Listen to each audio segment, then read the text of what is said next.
এতদিন আমরা যেই মুভিটার অপেক্ষা করছিলাম কল্কি 2898 মুভিটি রিলিজ হয়ে গেছে।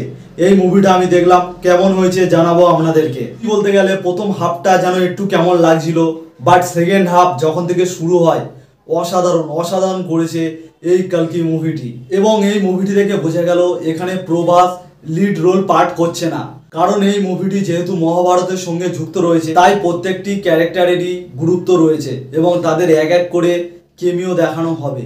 এখানে সবথেকে ভালো লেগেছে অশ্বত্থামার সঙ্গে যখন ভৈরবের অ্যাকশনটা হবে, যে ফাইটিং সিচুয়েশনটা হবে, সত্যি অসাধারণ ছিল। এখানে অমিতাভ বচ্চনের যে ক্যারেক্টারটা অশ্বত্থামার এইভাবে যে ভেবেছে, এই ক্যারেক্টারগুলো এক এক করে যেরকম সাজিয়েছে নাগার্জুন, সত্যি স্যালুট। এবং এখানে যদি আমরা প্রভাসের কথা বলি, প্রভাসের মধ্যেও আরেকটি ক্যারেক্টার রয়েছে, প্রভাস নিজেও জানে না সে কেমন, সে কি ছিল আগে। মুভির মধ্যে দিশা পাতানির যেই ক্যারেক্টারটা ছিল সেই ক্যারেক্টারটা মুভির মধ্যে না থাকলে হতো। এবং এখানে যে দীপিকা পাডুকোনের যে ক্যারেক্টারটি রয়েছে, এখানে দীপিকা পাডুকোন নর্মালি মানুষ, সে কল্কিকে জন্ম দেবে, মানে সে প্রেগনেন্ট, এমন একটি সিচুয়েশন এখানে দেখানো হয়েছে। এবং মুভির মধ্যে কামাল হাসানের সেরকম কোনো সিনই ছিল না, একটুখানি সিন ছিল, কিন্তু তিনি তাতেই কামাল করে দিয়েছে।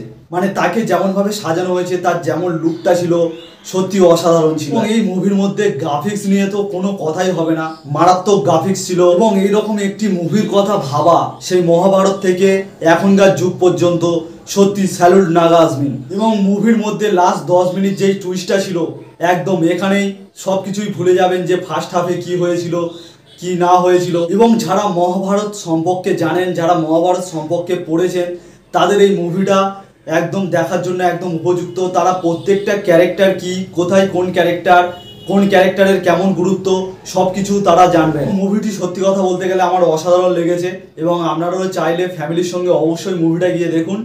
আর এই মুভিটির জন্য আমি রেটিং হিসাবে 10-এর মধ্যে দেবো 8.5। এবং আজকের ভিডিওটা এখানেই শেষ করলাম। ভিডিওটা ভালো লাগলে অবশ্যই একটা লাইক করে দেবেন, আর এরকম মুভি সম্পর্কে জানতে হলে আমার চ্যানেলটাকে সাবস্ক্রাইব করে রাখবেন।